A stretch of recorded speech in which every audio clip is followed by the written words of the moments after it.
Michael had planned this trip for a long time. His small cabin in the woods was his favorite place to relax.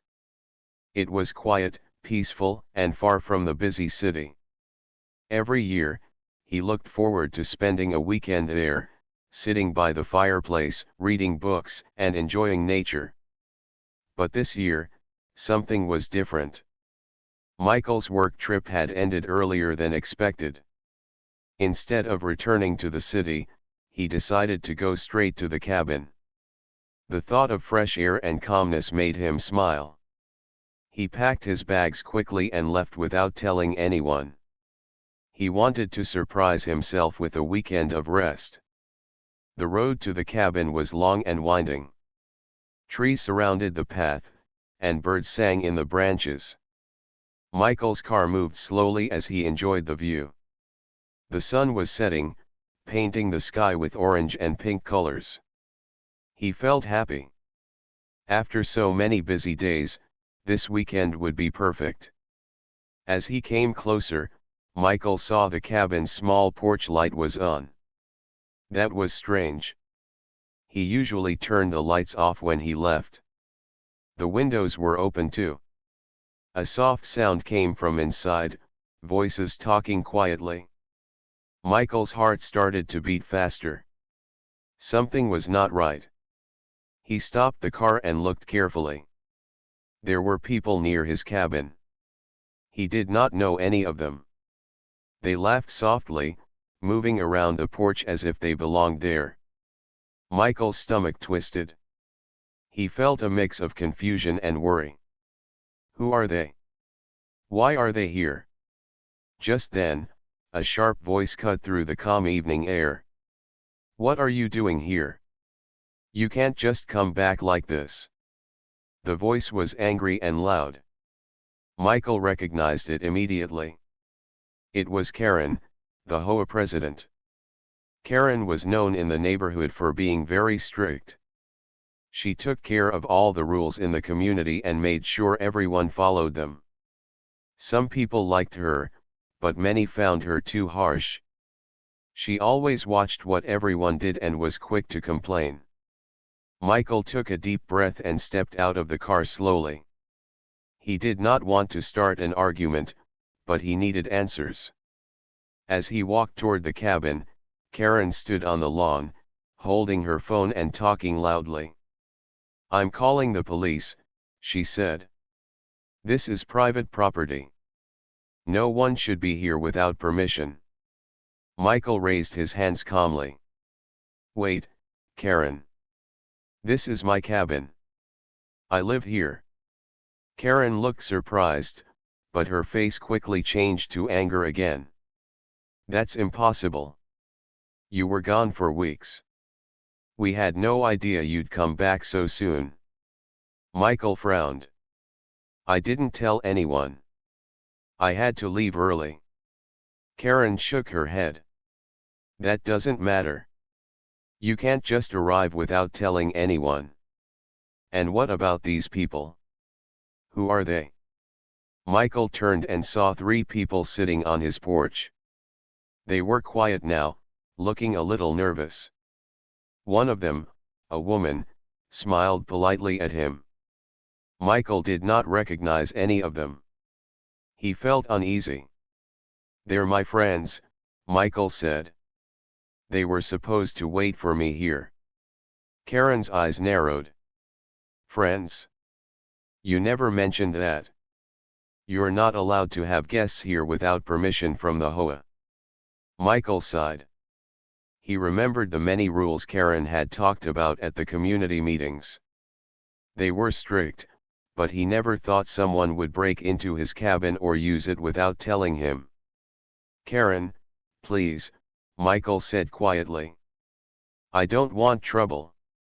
I just want to spend the weekend in peace. These are my friends, and I trust them. Karen did not look convinced. I don't trust strangers on my watch, she said. I've seen too many problems lately. You need to clear this with me first. The other people on the porch stood up slowly. Michael introduced himself to each one, Lisa, Tom, and Ben. They smiled and said hello. Michael noticed they seemed friendly and kind, but Karen was still not happy. "Listen," Michael said. "I promise there will be no problems. I'll call the HOA tomorrow and explain everything. Can you please stop calling the police?" Karen paused. Her fingers hovered over her phone. After a moment, she lowered the device and looked at Michael closely. "This is your cabin," she said finally. "But you should know the rules better. The HOA is responsible for everyone's safety here. Next time, please let us know." Michael nodded. "I understand. It won't happen again." Karen took a deep breath and turned away, still watching the cabin carefully as she walked down the lawn. Michael sighed and looked at his friends. "Well," he said, trying to smile, "that was a warm welcome." Lisa laughed softly. "I guess we arrived at the wrong time." Tom shook his head. "Karen sure knows how to make an entrance." Ben looked around the cabin and said, "At least it's a beautiful place." "I'm glad you have it." Michael smiled. "Me too." The sun finally set, and the sky turned dark. The cabin's warm lights made the place look cozy. Michael felt relief. Even if the evening had been stressful, he was home now. He hoped the next days would be calm and quiet. But deep down, Michael wondered why Karen had been so angry. Why did she act like someone else had been using his cabin without his knowledge? The voices he heard before he arrived, were they hers?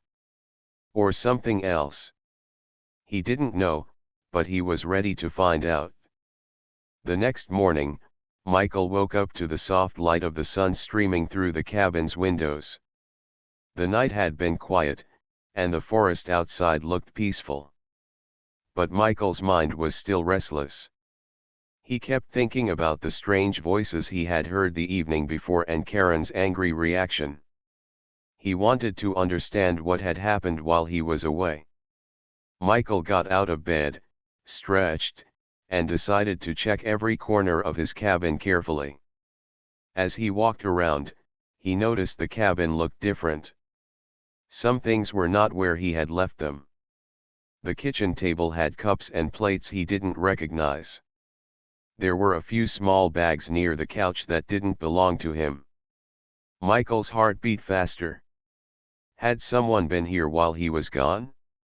He wondered if Karen was right about someone using his cabin without permission. He opened the door that led to the small storage room. It was usually locked, but the door was slightly open. Michael stepped inside and saw that some things were moved around. His fishing gear was still there, but there were also new blankets and pillows stacked in the corner. Michael frowned. Who put these here? He decided to ask his friends, Lisa, Tom, and Ben, if they knew anything about the extra things. He found them sitting outside on the porch, drinking coffee and enjoying the fresh air. They looked relaxed and friendly, but Michael could tell they were waiting for answers too. "Hey," Michael called. "Did any of you bring these extra blankets and pillows?" Lisa smiled. "No, we didn't. We only brought a few things for ourselves. I think those blankets were here before." Tom nodded. "Yeah, I noticed some new stuff when we got here. It looked like someone was staying here." Ben looked surprised. "That's strange. Do you think someone else has been using your cabin?" Michael shook his head. "I don't know. But it feels like there's more to this than I thought." Lisa looked worried. "Maybe Karen is right. Maybe someone was here without your permission." Michael sighed. "I don't want to believe that. But I have to find out the truth." The friends decided to search around the property together.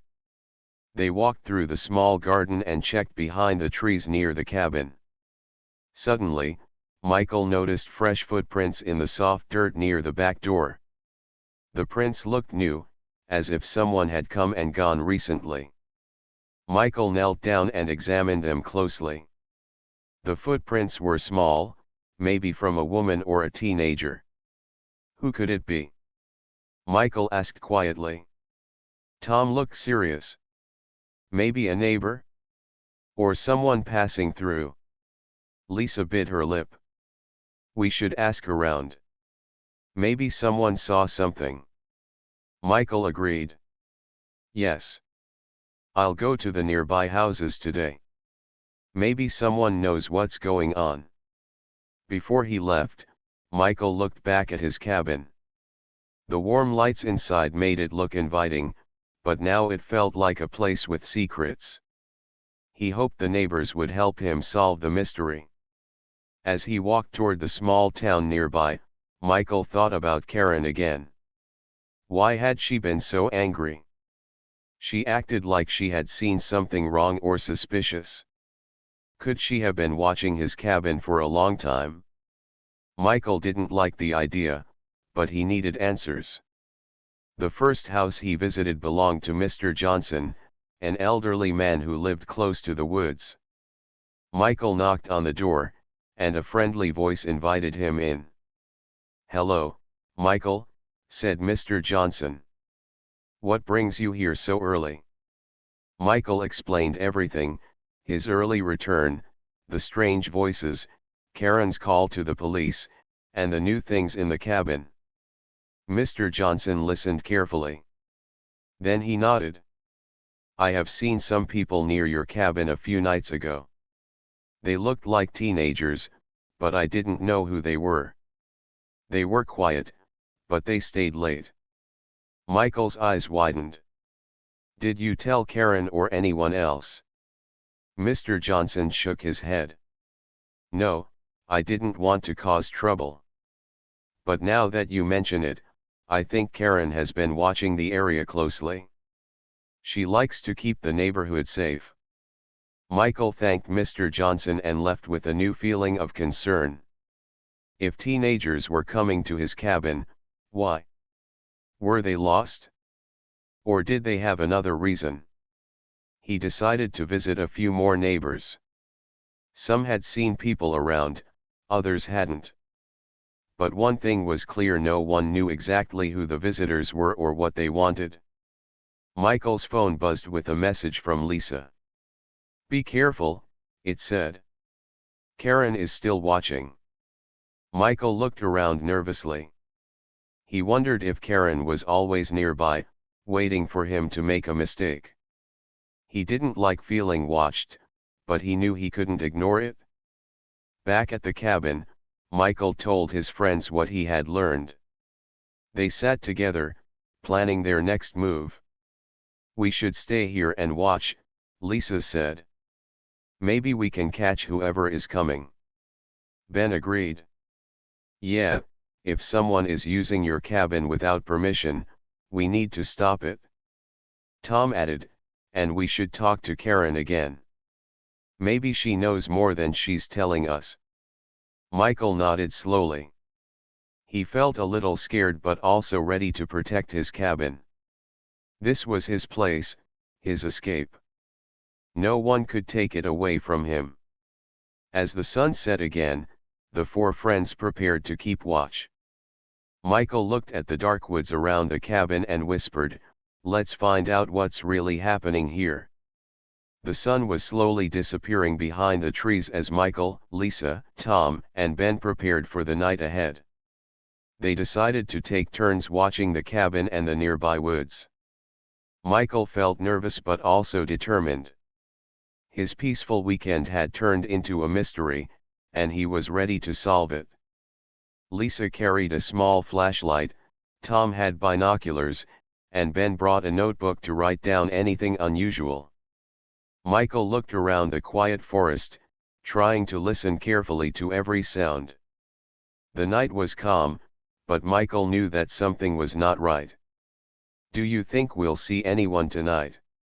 Ben asked, his voice low. Michael shrugged. I don't know. But if someone is coming, we'll catch them. The four friends sat close to the porch, their eyes scanning the dark trees. Hours passed slowly. The only sounds were the wind moving through the leaves and the occasional call of an owl. Michael felt tired but stayed awake. Suddenly, he heard a soft noise near the back of the cabin. It sounded like footsteps crunching on dry leaves. "SHH," Michael whispered. "Did you hear that?" Lisa nodded and pointed her flashlight toward the noise. The light shone on a small figure moving quickly behind the bushes. "Someone's there," Tom said quietly. Michael stood up slowly and walked toward the sound. As he moved closer, the figure stopped and looked toward him. It was a young girl, no older than 15 or 16. Her eyes were wide and nervous. "Hey," Michael said gently. "Are you okay?" The girl didn't answer. She looked scared but didn't run away. Lisa came closer. "It's okay. We're not going to hurt you." After a moment, the girl finally spoke. "I didn't mean to bother anyone. I'm sorry."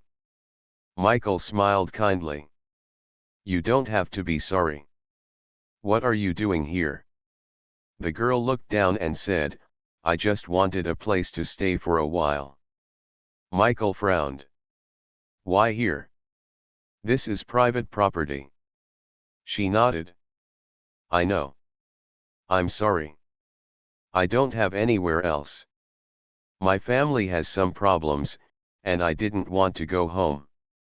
Lisa reached out gently. "Do you have a name?" The girl hesitated, then whispered, "Emily." Michael looked at her thoughtfully. He felt a mix of sadness and concern. Emily seemed lost and scared, but she was not dangerous. "We can help you," Michael said softly. "But you can't stay here without permission." Emily nodded. "I understand. I didn't want to cause trouble." Tom came closer. "Did you know about this cabin before?" Emily shook her head. "No, I just found it. It looked safe." Michael sighed. "Well, you should have asked someone. This place is not for strangers." Emily looked down. "I know. I'm sorry." Michael turned to his friends. "What should we do?" "She's just a kid, and she needs help." Lisa smiled gently. "Maybe we can call someone who can take care of her." Ben nodded. "Yes, but we need to make sure she's safe until then." Michael agreed.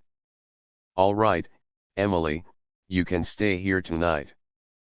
But tomorrow, we'll find someone to help you." Emily looked relieved. "Thank you." The friends made a small space for Emily near the fireplace.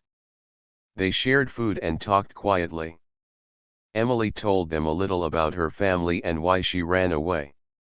Michael listened carefully. He felt a new kind of responsibility. This weekend was no longer just about him. It was about helping someone in need. Later that night, Michael heard a car driving slowly down the road near the cabin. He looked outside and saw a familiar figure getting out. It was Karen. Michael opened the door. "Karen, what are you doing here?" Karen smiled but looked tired. "I came to talk." Michael stepped aside to let her in. They sat together in the living room. Karen looked serious. "I know about Emily." Michael was surprised. "You do?" Karen nodded. "She's been seen around the neighborhood before. Some people worry about her safety. That's why I've been watching your cabin. I thought maybe she was hiding here." Michael frowned. "Why didn't you tell me earlier?" Karen sighed. "I wanted to make sure before saying anything. I didn't want to cause panic." Michael thought for a moment. Thank you for telling me.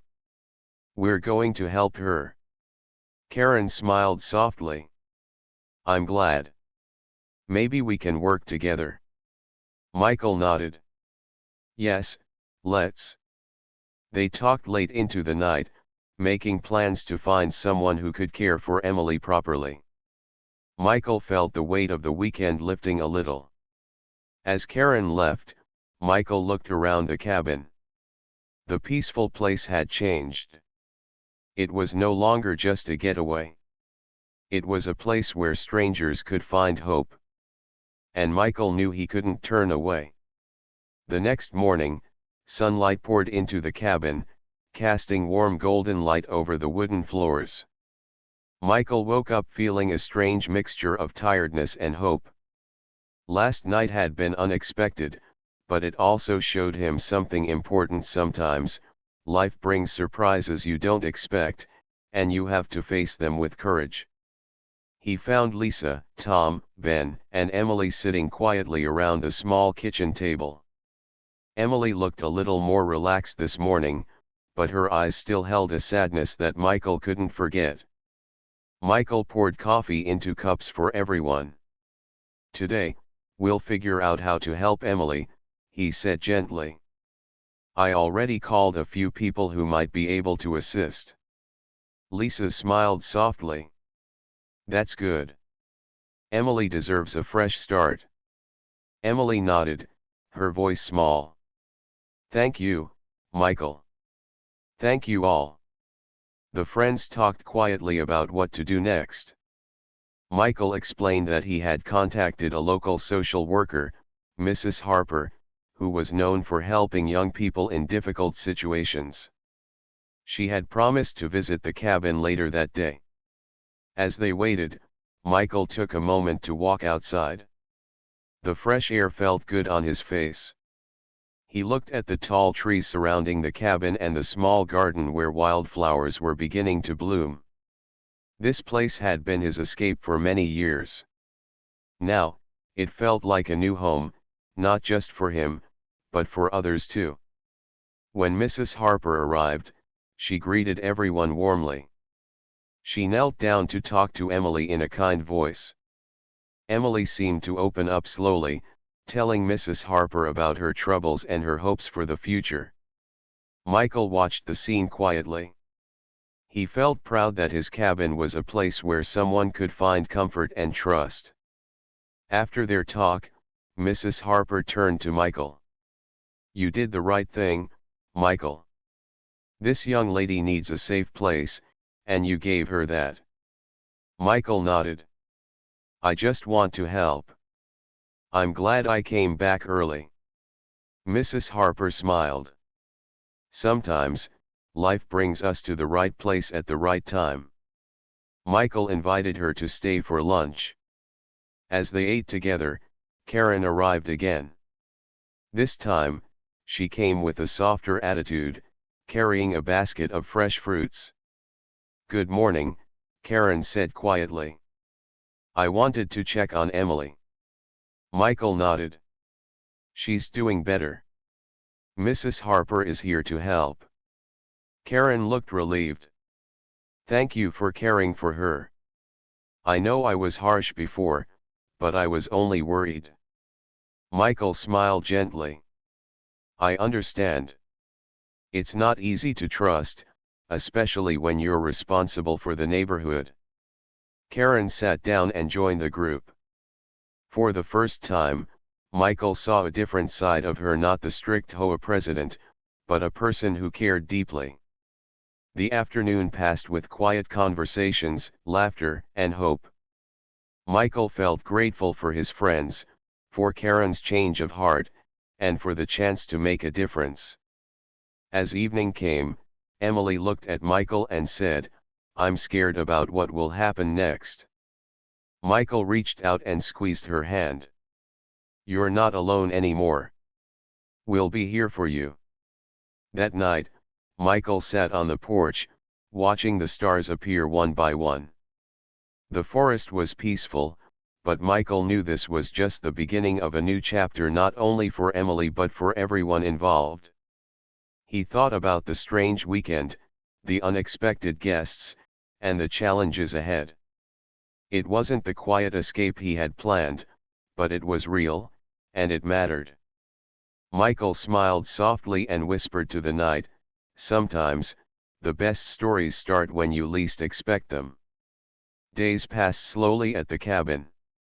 The gentle sounds of the forest mixed with soft laughter and quiet conversations. Michael noticed a change in Emily each day. The sadness in her eyes was slowly being replaced by a light hope, and her smile grew a little more with every morning. Michael and his friends made sure Emily felt safe. They shared stories, played board games, and cooked simple meals together. The cabin was no longer just a place to relax, it had become a small home full of warmth and friendship.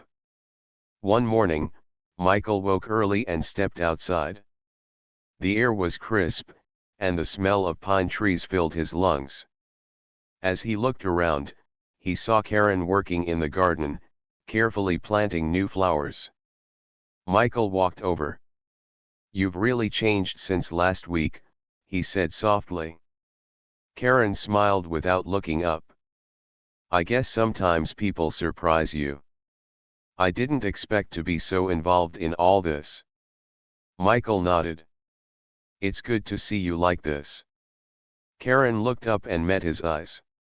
"I wanted to apologize for how I acted before. I was too quick to judge." Michael smiled warmly. "Thank you, Karen. That means a lot." Their conversation was interrupted by Emily's voice calling from the porch. "Michael, come help me with this puzzle." Michael laughed and waved to Karen.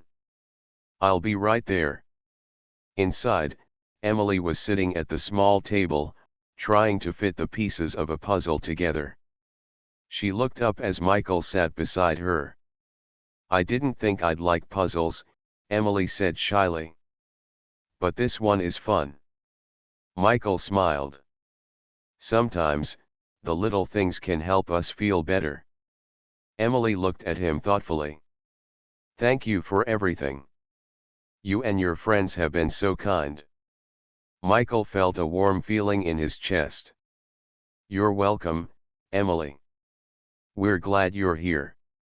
Over the next few days, Michael learned more about Emily's story. She had faced hard times at home. Her parents argued often, and sometimes she felt forgotten. Running away was her way to find peace, even if only for a short time.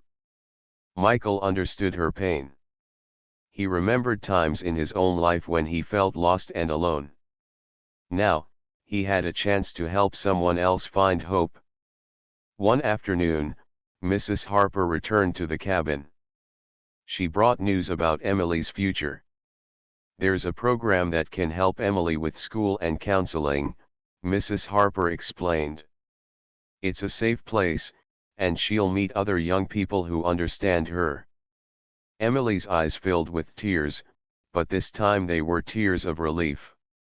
Michael took her hand gently. "This is good news, Emily. You don't have to be afraid." Emily nodded. "I want to try." That evening, the friends sat around the fireplace, talking about the changes ahead. Michael realized how much they had all grown in a short time. The experience had brought them closer, teaching them about trust, kindness, and healing. Karen joined the group again. This time, her smile was genuine and warm. "I'm proud of all of you," she said softly. "You showed me that sometimes rules need to bend for kindness to grow." Michael looked around the room and felt a deep sense of gratitude. The cabin had started as a place to escape, but now it was a place where hearts could heal. As the fire crackled, Emily spoke quietly, "I'm ready for the future." "Thanks to you." Michael nodded. "We'll always be here for you." The night grew calm, and the stars shone bright through the windows. Michael felt hope for the first time in a long while. Sometimes, life brought challenges, but with friends by your side, healing was always possible. The days at the cabin grew warmer, and the forest around seemed alive with new energy. Michael watched Emily slowly grow stronger with each passing day. Her laughter was more frequent, and the worried look in her eyes had softened. But Michael knew that healing was not always easy. Sometimes, you had to face the past to move forward. One afternoon, Emily sat outside on the porch, staring quietly at the trees.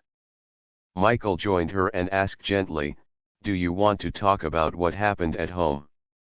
Emily hesitated but then nodded. "I think I'm ready." She told Michael about her parents. They loved her, but they argued a lot. Sometimes, she felt like she didn't belong. "I felt lonely, even when I was with them," she said softly. Michael listened carefully, not interrupting. He knew that sharing such feelings took courage. "I ran away because I thought things would get better if I was somewhere else," Emily continued. "But I was scared and didn't know what to do."